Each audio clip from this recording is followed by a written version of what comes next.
Okay, I think we might make a start. Welcome, friends, and good evening to this Australian Peace and Security Forum webinar. My name is Annette Brownlee. I'm the chairperson of the Independent and Peaceful Australia Network, and I'm also a vice president of the United Nations of Australia Association Queensland Division. So just some housekeeping before we do start. Please stay muted. As we all are aware, having attended lots of webinars, it's quite disruptive if people aren't muted. And secondly, just to put your questions to the speakers in the chat where they'll be collated, and we will attempt to have all of your questions answered if possible, but if not, we apologise. The webinar is being recorded, as you just realised, and it will be available for you to review in the near future. So tonight we meet on the lands of First Nations peoples. Myself here in Meanjin, Brisbane, on the lands of the Yagara people, lands that were never ceded. And I acknowledge and pay my respects to all Aboriginal and Torres Strait Islander people here tonight.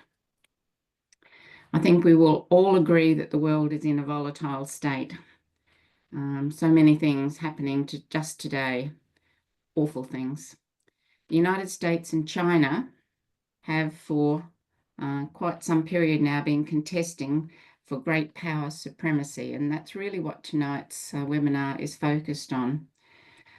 We are all aware that we are locked into the United States for our defence security and China for our economic prosperity, with China accounting for 1/3 of our exports and thus very big contributor to our GDP.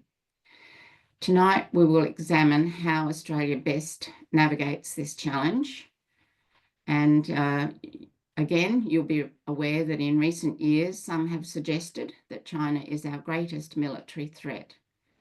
Our current defence strategy amplifies this, most notably with the acquisition of the AUKUS nuclear-powered submarines and long-range missiles. Tonight, we will hear from two highly respected Australians on the topic of this webinar: does China threaten Australia's future peace and security? And first up, we have Dr. Vince Scapatura, who very, very kindly has stood in for Sam Roggeveen, who was advertised in earlier advertising of this webinar. Sam apologised profusely, but he had double booked and very happy to come to a future webinar run by APSF. So many of you will know Vince. Vince is a sessional academic in the School of International Studies at Macquarie University. He is the author of a great book, The US Lobby and Australia's Defence Policy, published by Monash University Publishing in 2019. He is currently working with Professor Richard Tanter on the nuclear-capable B-52, this is a mouthful, Stratofortress bombers project, which can be located on the website of the Nautilus Institute for Security and Sustainability. And I'll put that link in the chat for your reference. So thank you. Over to you, Vince. Thank you very much, Annette, for that introduction, and thank you to APSF for inviting me to talk today on this very important topic. So the topic and the question for tonight's webinar is, does China threaten Australia's future peace and security? It's an important question that has dominated Australia's national security discourse for almost a decade now, if not longer. And I'm grateful to be given the opportunity tonight to address it and share my own thoughts with you. However, I'd like to begin with a caveat of sorts, because I think part of the problem in the national discourse about the potential threat posed by China is the very way that the question is formulated in binary terms. Does China threaten Australia's future peace and security presupposes a yes or no answer. Either China is a threat or it isn't. It precludes the possibility that China could be threatening in some ways benign in others. China may present security challenges for Australia, but not necessarily security threats. And it may in some ways even contribute to Australia's security. In fact, to my mind, all of those things are the case. The same problematic framing is often used with respect to our alliance with the United States, where China either is or isn't our greatest security challenge. The United States either can or can't be relied upon as our ultimate security guarantor. The question about whether or not we can rely on the United States to come to our aid in a moment of crisis has greater prominence in the national discourse today, of course, due to the return of Donald Trump and his administration's shake-up of the global US alliance system, to put it mildly. In any case, it doesn't make a lot of sense, at least to me, to frame either of these relationships in these binary terms for several reasons. First, while China's growing military power and coercive behavior in the South China Sea present a challenge for Australia in terms of regional peace and security, and I'll return to this point in a moment, it's also true that China has played a key role in helping to address or mitigate other global security threats that are very relevant to Australia. Take, for example, what is a key, if not the greatest, threat to Australian and indeed global security, climate change. China is, without question and by far, the greatest producer of green energy in the world. The leading role it has played in the production and export of cheap renewable sources of energy, particularly solar panels, has been a boon for the, albeit very slow and inadequate, transition to a green global economy. Now, China, of course, is also a very big part of the problem as the world's largest greenhouse gas emitter, although not per capita and not in cumulative terms, but at least appears to be headed in the right direction, and it's certainly playing a more positive role than our so-called security guarantor, the United States. What does it mean to call the United States our primary security ally when the Trump administration's key energy policy is explicit about dramatically expanding fossil fuel production and keeping the world hooked on fossil fuels for as long as possible, which is successful, if successful, would all but guarantee a global climate catastrophe. It's not just on the issue of climate change where the China threat-US savior dichotomy doesn't make much sense. The existence of nuclear weapons and nuclear weapons policies that increase the likelihood of accidental or deliberate nuclear war is another urgent and existential threat to Australian security. All of the existing great nuclear powers are expanding or modernising their nuclear arsenals. And Australia should certainly be troubled by the fact that China's nuclear arsenal is the fastest growing in the world, having significantly expanded the number of its nuclear warheads to approximately 600 as of 2024. But then, shouldn't we also be deeply troubled by the fact that the United States is spending a staggering $1.7 trillion over 30 years to modernize its far larger and superior nuclear forces? That it is the United States that has, in recent years, torn up critical aspects of the global nuclear arms control regime. And that is the United States, not China, that refuses to adopt a no-first-use policy and continues to dangerously maintain its nuclear forces on high alert. And might China's expansion of its nuclear arsenal have something to do with the threat that it perceives from America's far superior nuclear forces?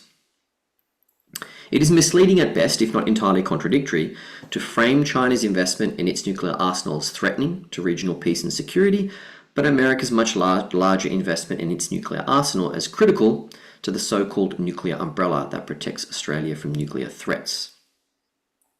If China's nuclear arsenal is targeting Australia primarily because we are becoming increasingly implicated in America's nuclear warfighting plans, including forward-basing US nuclear-capable bombers on Australian territory, is it China or the United States that threatens our security? The answer, of course, is that it is both, but in very different ways. What about the conventional threat China might pose to the region, to Australia's security directly? It seems entirely reasonable, I think, that Australia and other countries would want to take steps to respond to China's extraordinary growth in military capabilities in recent years and decades. The deployment of China's military and economic power to bully other nations, particularly over sovereignty disputes with its neighbours. And of more direct concern to Australia, the dangerous harassment by the PLA of Australian warships and military planes as they lawfully traverse the South China Sea. Most troubling of all, of course, is China's increasingly aggressive posture with respect to Taiwan. The pertinent question, however, is do all these issues amount to a security threat to Australia that requires an aggressive military build-up in the form of long-range power projection capabilities, deeper US-Australia defence integration, nuclear-powered submarines, and so on? Or does China's re-emergence as a great regional power present a complex set of security challenges that are best managed through a combination of hedging, adept diplomacy, and strategic accommodation? The Australian government and the national security establishment has opted in no uncertain terms to characterise China's rise as a serious security threat to Australia. According to Defence Minister Richard Marles, Australia's military build-up, initiated by the Morrison government but continued under the Albanese government, is a direct response to China's growing military power, which Marles has labelled, quote, the largest and most ambitious we have seen by any country since the end of the Second World War. Furthermore, according to Marles, China's military build-up requires a countervailing military response by Australia because it lacks, quote, transparency and fails to be accompanied by, quote, reassuring statecraft. And this is indicated especially by China's coercive actions in the South China Sea that violate the so-called rules-based order. In short, Australia's military build-up is justified as an effort to deter China from further coercive behaviour. Now, the flip side of deterrence, of course, is that you must optimise for war in case deterrence fails. Deterrence equals escalation and perhaps even provocation. There are several points to make in response to this characterisation of the China threat in Australia's what I would characterise as a militarist response. First, in point of fact, China's military build-up is not the largest and most ambitious since the end of the Second World War, as Marles claims. It actually pales in comparison to the build-up by both the Soviet Union and the United States during the early decades of the Cold War. Second, while China's military growth is undoubtedly impressive, it more or less tracks with its extraordinary economic growth. In other words, China's military spending as a percentage of its GDP has remained fairly flat, and to this day is still less than India or Vietnam or even Australia, and certainly much less than that of the United States, in terms of a percentage of GDP, that is. I'm not trying, of course, to minimize China's formidable military capabilities, but rather to correct the exaggeration of China's military spending to erroneously depict China as hell-bent on becoming the regional or even global hegemon. China, in fact, has quite limited capabilities to project power outside of its immediate region. Few aircraft carriers, few attack submarines, few amphibious attack ships, few transports, refueling aircraft, and little combat experience. With the exception of Taiwan, China's forces are not really configured for foreign adventurism, but rather to keep the United States as far away from its shores as possible. A perfectly understandable defense interest. Indeed, it is entirely conceivable that China's military build-up and assertive behavior are, at least in part, due to China feeling threatened by the United States, which is increasingly encircling China with military bases and forces. If Richard Marles thinks that China's extraordinary military spending, estimated at around $470 billion, and its accompanying coercive statecraft are sufficient to engender fear and concern for us, how do we expect China to respond to the gargantuan $1.3 trillion US military budget? To illustrate the absurdity of singling out China's most ambitious military build-up as an aberration, one only has to make the comparison to America's defense expenditure in cumulative terms. If we take the end of the Cold War as a departure point, The US has spent approximately $19 trillion on building up its military capabilities, some 16 trillion more than China. And while China's coercive actions and assertive behavior are certainly cause for concern, it has plainly been the least belligerent of the great powers since at least the end of the Cold War, including in comparison to Russia, to NATO, and the United States. The United States in particular has hardly reflected in its behavior the kind of reassuring statecraft that mulls demands of China today, having laid waste to multiple countries in controversial wars and in gross violation of international law. Israel's genocidal acts in Gaza, critically enabled by the Biden administration, exemplified the United States' disregard for a rules-based order and its willingness to sanction extreme violence and risk the destabilization of an entire region in pursuit of its foreign policy objectives. By the standards of the history of rising powers, China's military buildup and its recent record on the use of force are both relatively restrained. To reiterate, none of this is to downplay the significance of China's growing military power, its coercive and illegal actions in the South China Sea, and the security challenges China poses for Australia and the region as a whole. The point is that China's behavior can and should be understood as falling within the realm of a normal great power, with strong prospects for addressing its more concerning actions through diplomacy and accommodation, and yes, perhaps even a degree of military hedging. I want to turn now to looking a little bit more closely at what Australian defence and foreign policy objectives are with respect to China.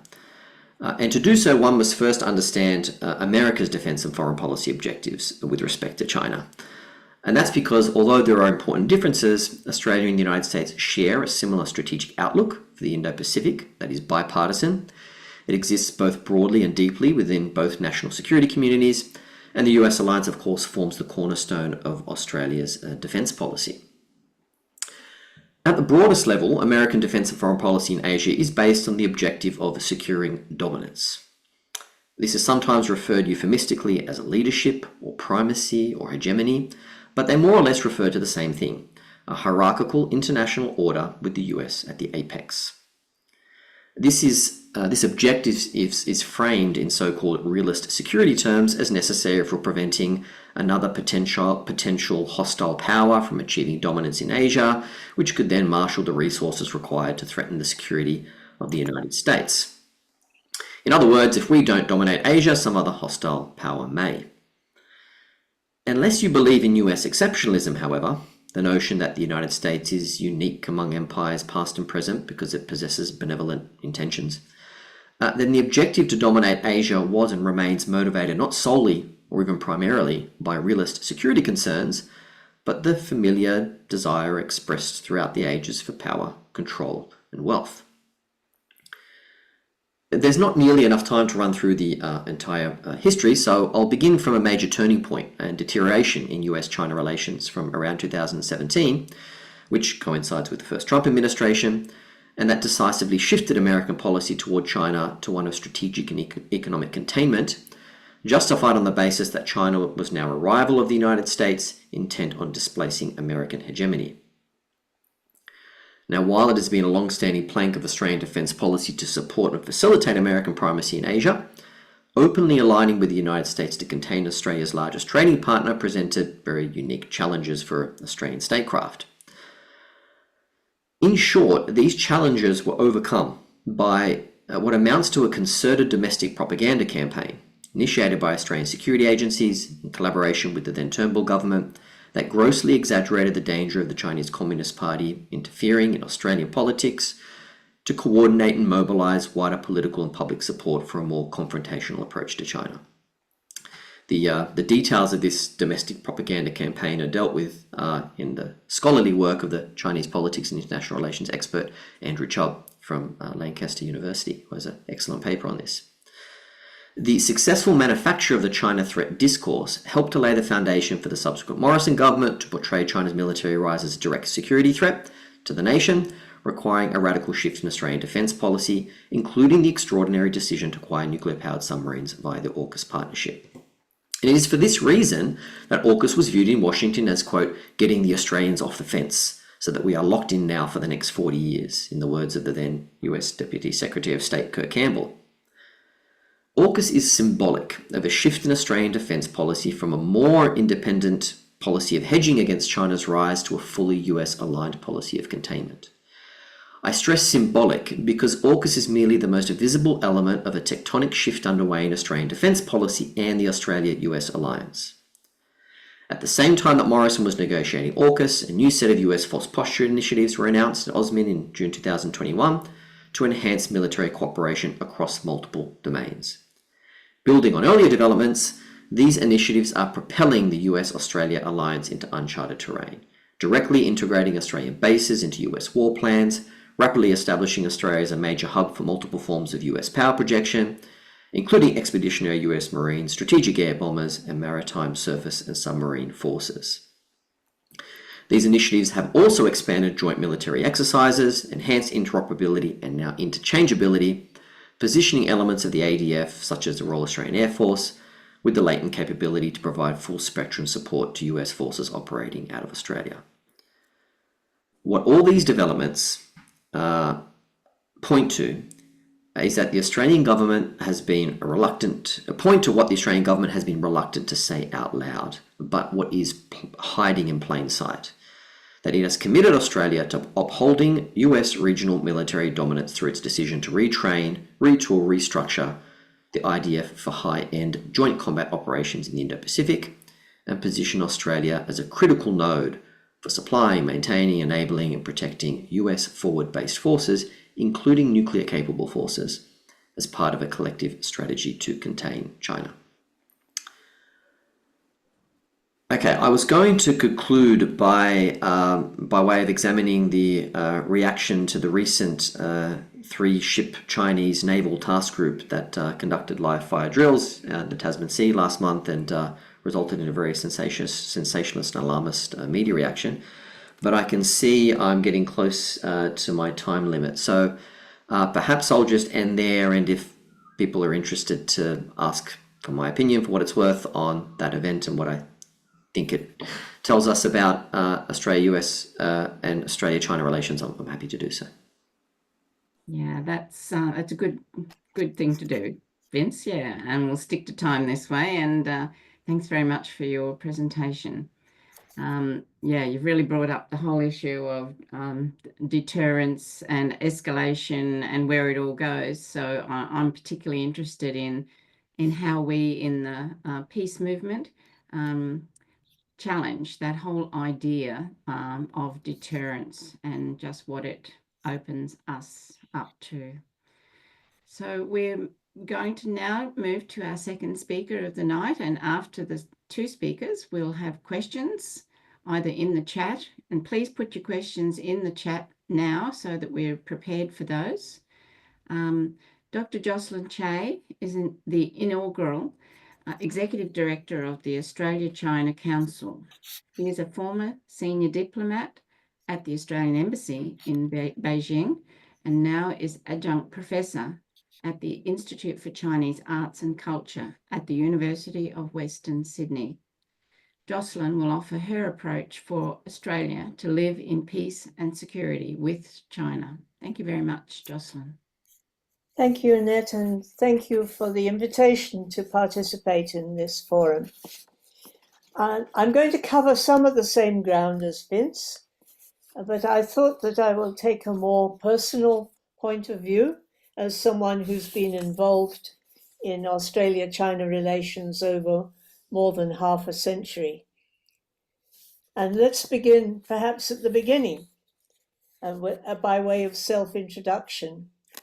I began my study of China and its language and culture and history in 1956. And some of you may perhaps remember that year. It was a great year. It was the year of the Melbourne Olympics, Elvis Presley, the Soviet invasion of Hungary. And in China, Mao launched the 100 Flowers campaign, which encouraged people to criticize the Communist Party, but he then followed that up the next year with the anti-rightist campaign so that he could lock all the critics up in jail or banish them. Naturally, at that time, people asked me why I was studying Chinese. It seemed a daft thing to do. But they did follow up and say it didn't really matter what I studied, because as a woman, I would just get married and then I wouldn't have to bother about a career. Well, to tell you the truth, it wasn't either politics or trade that motivated me to take up these studies. It was the culture of China that entranced me. And it's something which is very different from our culture and had not been taught at that time in any schools. And in fact, I joined the first year when it was being offered at the University of Sydney. After my graduation, I went on to Hong Kong for graduate studies, and it was there that I found that you couldn't really separate out academic learning from practical engagement with the modern culture of China and its politics and its economy. In fact, it's interesting to note that in the very same month that I arrived there, the Australian Wheat Board, in a rather secretive deal, signed a 2-year contract with China to supply grain, which was greatly needed in China because they were just coming out of a major famine. And that was breaking a Cold War embargo on trade with China.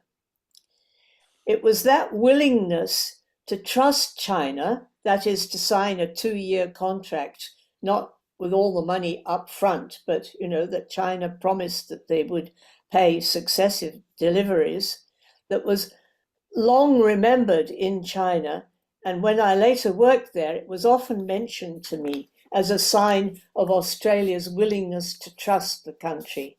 And it's that issue of trust that I'm going to come back to several times in my talk. Well, later I started work for the Commonwealth government, the Whitlam government, and then since that I've worked on various aspects of Australia's relations with China, and there have been ups and downs, as you might say, or thick and thin. But I'd like to present a picture of the China that I've engaged with over the decades, both from a practical as well as an academic point of view. And my conclusion, in short, is that the relationship has been beneficial to both sides, and above all, it has been built on trust. So people who study China fall into 2 camps. There are those that see China as the inheritor of thousands of years of dynastic history, and what is happening today is mainly the product of domestic and factors and their traditional culture. I personally believe that the past is a kind of mirror through which you can see the present, but the present isn't just a copy of the past. And I'd like to recommend a couple of books at this point, because we haven't got time to discuss in detail. And I think one of the best analyses of China today that I've read is a book by an MIT management professor, Yasheng Huang, Huang, which is called The Rise and Fall of the East, EAST. What he means by East is the National Examination System, the E, that dates back 1,000 years, the imperial autocracy, that's the A, the structural stability of society, that's the S, and the role of technology and innovation, that's the T. This chimes in with my own experience of living and working in China. Its values are different from ours. We probably don't share them, and we may prefer our own, but we have to make an effort to come to terms with these different values and to understand a different culture. And let's recognize the S part. This is a stable society. It's interesting that independent surveys in China show that Chinese people have a high degree of trust in their own government. So those doomsayers who keep popping up decade after decade saying China is going to collapse have so far, none of those predictions have proved true. So how are we going to get to know China if it's so different? It always makes me think of Noel Coward's play Private Lives, when Eliot, who is asked to talk about his travels in Asia, says laconically, very big China, because I think that's a very good starting point for understanding the country. It is a large nation, as big as and as diverse as Europe. And to the northwest and south, it shares borders with 14 countries. And those borders have been the scene of many battles and attempted invasions into China. So China is a multicultural society, officially composed of 56 ethnic groups, and many of them live in those border areas. It's the third largest country in the world. It follows from all these facts that the central government's chief concern is the preservation of unity within its borders. And it's really only in the last few years that China has started to look to its maritime borders and to look overseas in that direction. Two books I will recommend on China's international relations. One is Kevin Rudd's The Avoidable War, and the other is Jeff Raby's China's Grand Strategy and Australia's Future in the New Global Order. And he has a second book which has just been published recently. Both of these authors show that China has like concentric circles of concern, their main concern being their own borders and the country inside those borders, and then gradually, by degrees, their neighbors and their more distant neighbors and global issues. This is a kind of historicist interpretation of China, and it makes me think of the famous incident in 1792 when the British King George III sent an embassy led by Lord Macartney to the Qianlong Emperor, who dismissed them and wrote back to King George, "Our celestial empire possesses all things in a prolific abundance and lacks no product within its borders. There is therefore no need to import the manufactures of outside barbarians in exchange for our own produce." Indeed, China did try self-sufficiency, but in the short term, that self-sufficiency was blown apart by gunboat diplomacy in the 19th century. And in the longer term, as I will show, it has fallen to the need for greater international cooperation to produce to support a modern economy. So China is certainly a land which is shaped by its history, by its geography. But to this we have to add the unique experience of the nation and its people in modern times. It was dismembered in the 19th century by the colonial powers, and that has determined its subsequent international relations policies and practices. And then in the 20th century, for decades, it was occupied by Japan, and the people suffered. So the lesson that's taught to every school child in China is to remember the century of humiliation and never to allow that to reoccur. China's foreign policy is based on the principle of mutual respect and a determination to regain what is regarded as its rightful place in the world. It's not to become a global hegemon. So what about Australia? Well, we established relations with China in 1972, a very opportune time because China was just reorienting its international relations and tentatively opening to greater contacts with the West. As is mentioned, the Fraser government established an Australia-China Council to advise it on opening relations with China. And in those first years of our relationship, we were the pioneers of many aspects of cultural and economic exchange. You might say from art to accounting, all warmly welcomed by Chinese people. And both sides at that time agreed that there were great benefits to be gained by these exchanges. The degree of trust that was established at that time led later to China's first major overseas investment being in Australia, a joint venture between Rio Tinto and Sino Steel for the Mount Chena iron ore mine.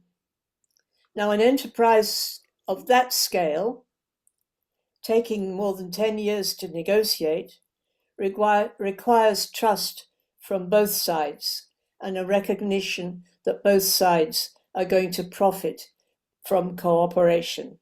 As I've said, trust is at the heart of all sound relationships. In the 1980s, China was committed to globalization and to reform. In Australia, we were more tentative. Our financial markets linked the Australian economy to the United States, and benefits flowed to Australian consumers through that, as well as through our engagement with the multilateral trading system. So we did draw closer to the United States, and particularly after 9/11. By contrast, China chose to stick to the path of globalization and multilateralism. It engaged in further deregulation of the economy, joined APEC and subsequently the World Trade Organization. The domestic economy flourished, and from that time on there has been strong growth, and raising living standards for people has been the main pillar of Chinese government policies. Chinese people began to see a bright future and develop a new confidence as they ventured overseas for travel or study or business. China trusted that international governance system, but it soon emerged that the United States did not have the same trust. China's rapid rise and its increasing global presence changed the regional and global balance and generated a quite predictable response.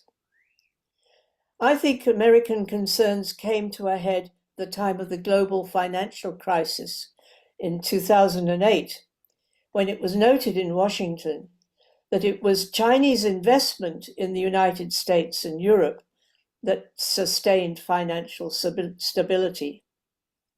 For the first time, Americans realized that they had a substantial competitor with the capability of being a leading player in the global economy and the international system.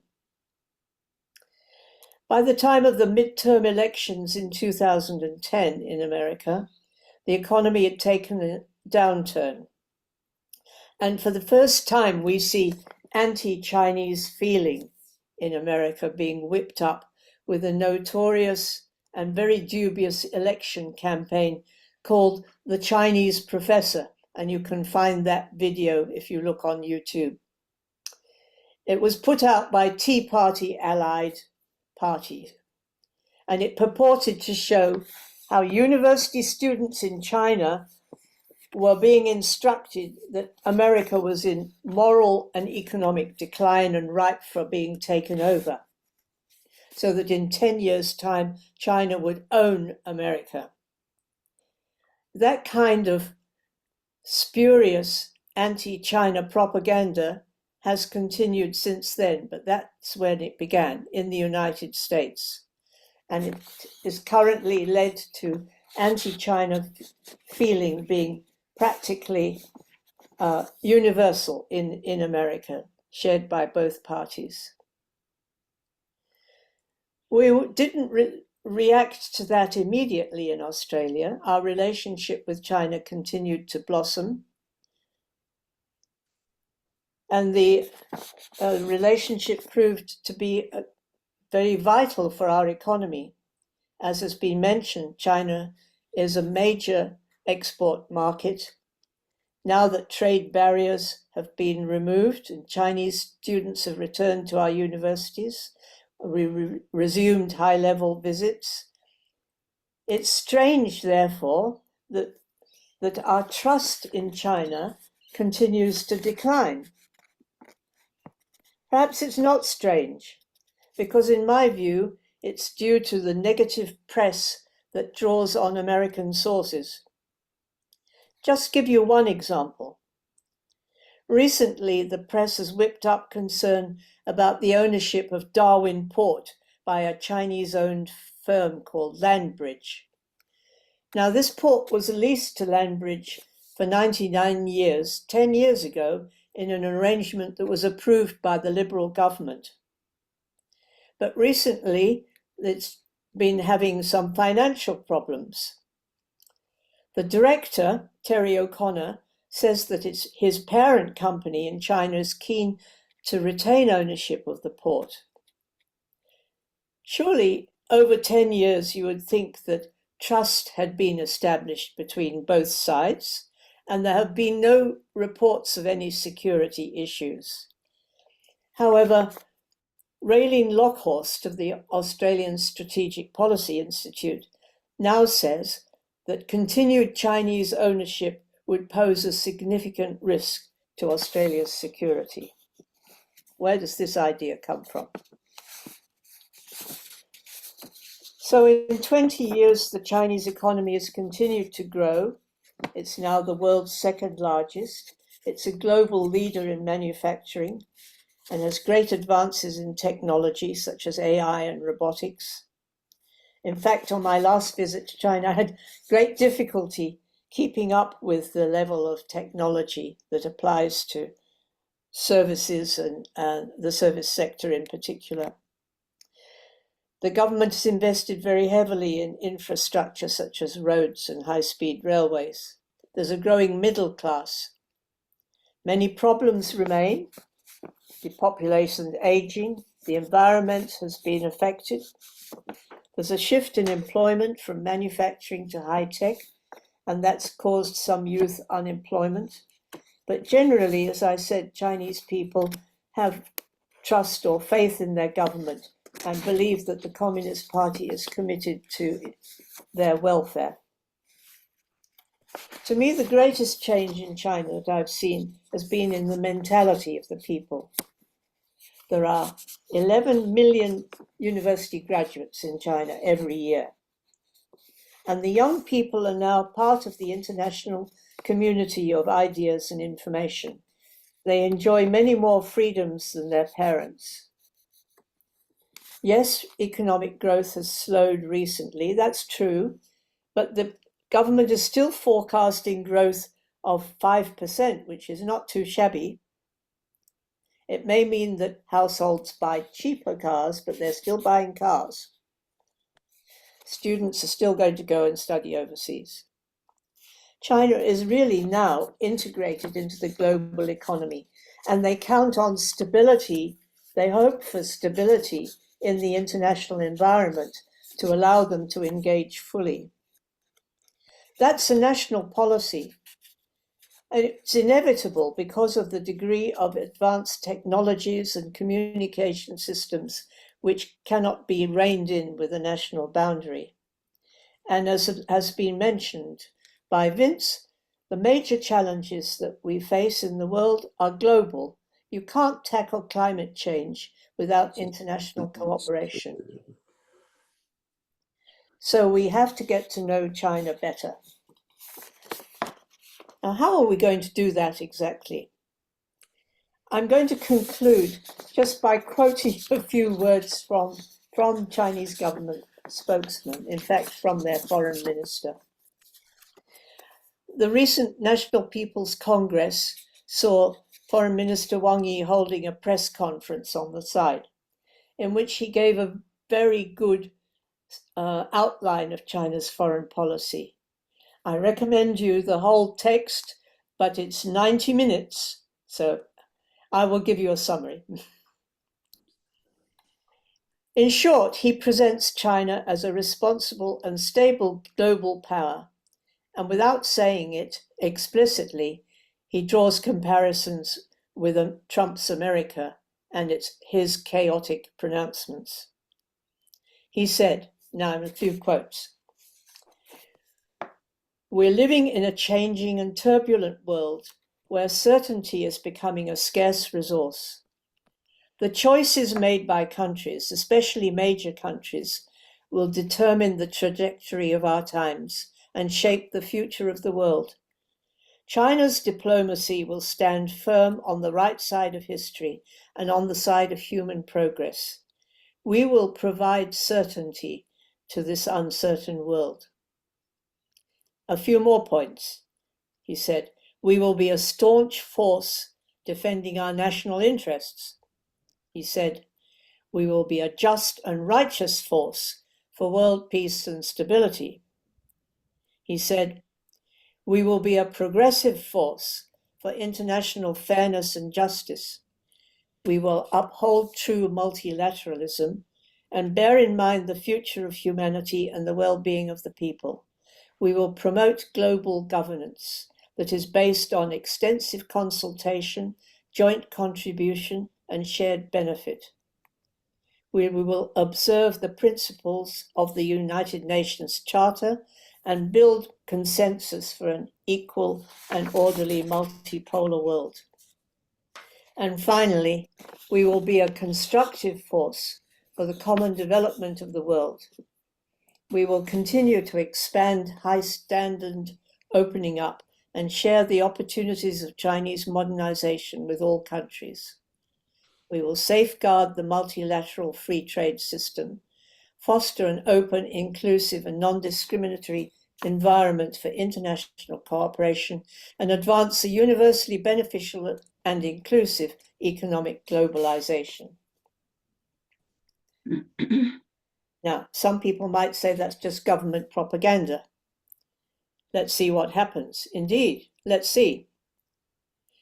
But Thank you very much. where else will you find such a clear and decisive commitment to a rules-based international order?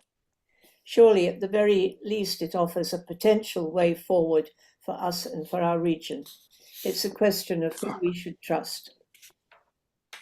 Yeah, absolutely. Thank you very much, Jocelyn.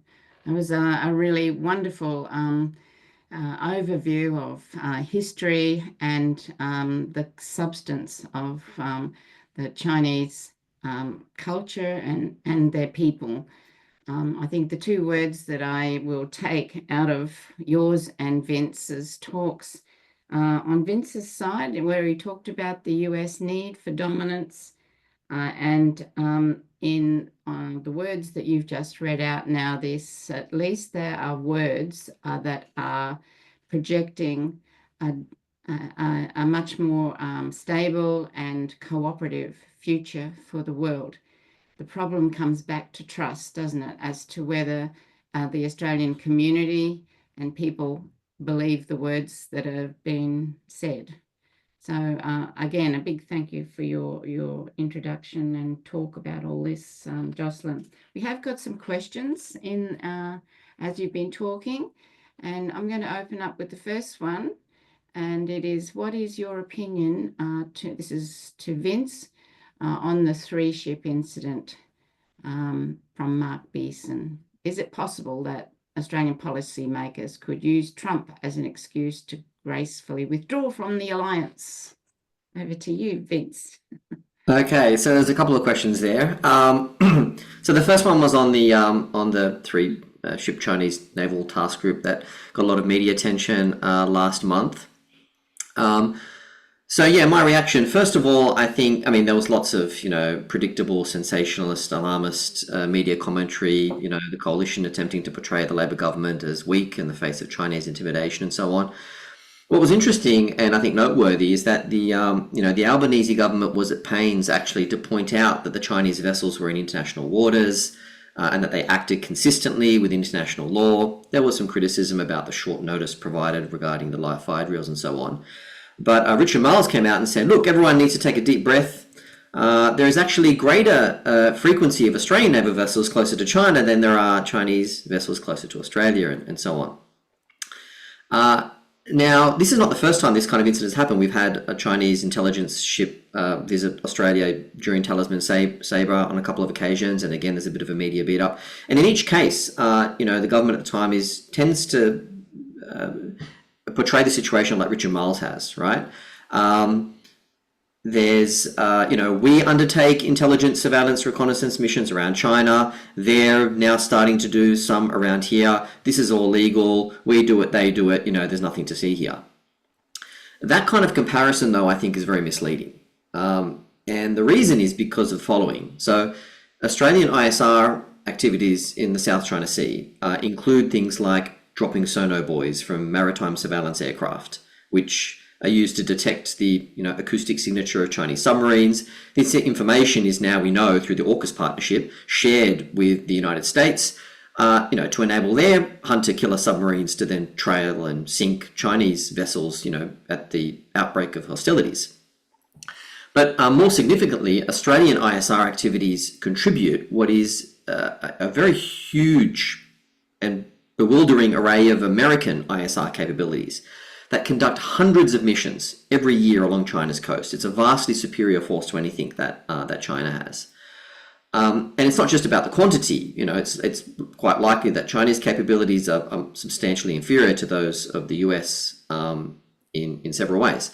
Now, China argues that these activities that Australia does, that the US, which is of course its main concern, that it feels these activities, it feels threatened by these activities. It argues that that these activities violate peaceful provisions in the UN Convention on the Law of the Sea, that the United States is in fact preparing the battlefield, right, in violation of the UN Charter and so on.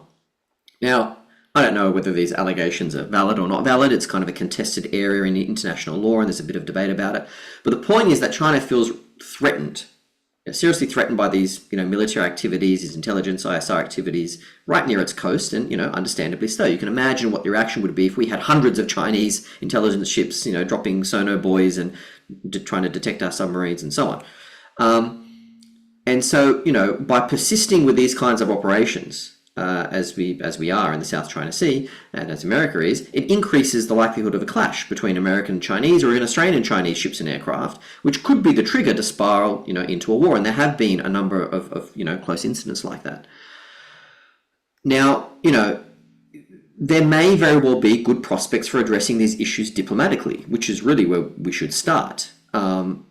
It would probably require the United States to say, okay, we're going to pull back from some of the provocative military activities that we do around China, and more broadly, give greater accommodation for China's defense interests in the South China Sea and the concerns that it has. And China would need to, in return, exercise greater restraint, a commitment to peaceful resolution of the sovereignty disputes that it has with its neighbours, and militarization of islands and all that kind of stuff. That could all be part of a diplomatic package between both countries if first, the United States was interested in, relinquishing primacy in Asia and treating China as an equal and providing it with strategic accommodation. And then we don't know how China would react. Maybe China would react positively, maybe it wouldn't. But it's worth a try. We should try and resolve that issue diplomatically. That is kind of my view anyway. Sorry, I know Mark asked a question as well. Do you want me to address that or now, or do you want me to turn over to a question for Jocelyn? You're on mute, Annette. Yeah, if you can go with Mark's question as well. I think we've got a couple of questions for Jocelyn after this. Okay, sure. So Mark asked a great question. Could the Trump administration be used as a way for our political leaders to an excuse to walk away from the alliance? I don't see the initiative for walking away from the alliance coming at the political level, and that's because there is a very deep and broad bipartisan consensus, not just at the political level but at the military, intelligence, bureaucratic level, and so on. yes, Trump is extraordinarily imperialist in his foreign policy and transactionalist and arrogant and is really shaking up the international system. But I mean, we just came from and still are living through, a Biden administration that enabled a genocide on the people of Gaza. And you heard not a peep from the Australian government on this trashing of the rules-based international order. I mean, we heard some criticism at some later point of Israel, some minor. Zero criticism of the United States, our principal security ally, for enabling that genocide. So if that's not going to, shock our political elites into doing anything because they recognise we don't share any values with the United States anymore, even I don't think a Trump administration could. However, Trump is deeply unpopular in Australia. Don't know if people are familiar with the recent Australia Institute polling where they asked Australians who's the greatest threat to world peace, and Donald Trump was right at the top, above Putin and above Xi Jinping, right? That Trump is bad for Australian security and we should have more independence. We have a few independents talking about we need to close Pine Gap because Trump is threatening us with tariffs and so on. And I mean, all this kind of rhetoric and concern and unpopularity is only going to increase because I think Trump's going to be even more transactional and demand more things of Australia in ways that we won't like. And so there's an opportunity there for social movements to use that unpopularity, to use kind of rising nationalism, I suppose, in Australia in response to Trump, in order to push those in positions of political power to, I doubt it's going to be walking away from the alliance, but at least asserting kind of more independence and from Trump. Thanks, Vince. Yeah, absolutely. Now is the time. And talking about time, we've only got about 5 minutes left. So this next question to Jocelyn from Mike Smith, I think it was, how important is BRICS, and should Australia seek at least observer status with the BRICS coalition? Should we be strengthening people-to-people and sister communities between Australia and China? And can we strengthen professional associations rather than competing with China in the South Pacific? Can we work with them to help alleviate poverty and develop much-needed infrastructure? And I'm afraid that might have to be the last question, but we look forward to your answering that, Jocelyn. Thank you for your question, Mike. A lot was said by Wang Yi in this press conference about what they call the Global South, which includes the BRICS countries. And I think that it's a very important aspect of China's foreign policy to build up investment, trade, and aid programs in what we would call probably the developing nations. China is very active in Africa, and I think we know very little in Australia about. It's not very well understood just how wide China's reach is across the world. The effect of that will be that they will have much greater support for their line in the United Nations. If China is committed, as they say they are, to supporting the United Nations, they will have each of those countries where they are active in Africa and Latin America will be adding their vote to the Chinese vote. So that will change the makeup of the United Nations a great deal. I think your comment about the Pacific is spot on. I mean, if we're concerned about our neighborhood, not to say our backyard, I don't like that term, then we should be doing what we can to help out to improve living standards and to create a healthier economy, and to, of course, to work on climate change issues. And in all of these, why not see if we can work with China rather than doing something simply because, if China offers PNG one hospital, we will build another hospital. It doesn't have to be a reactive competition like that. There is room for cooperation. And if it was put properly to China, I think that could well find some road there. And as everybody knows, if you want to improve a relationship, then to work together jointly on a particular project is a very good way of building greater trust. Yeah.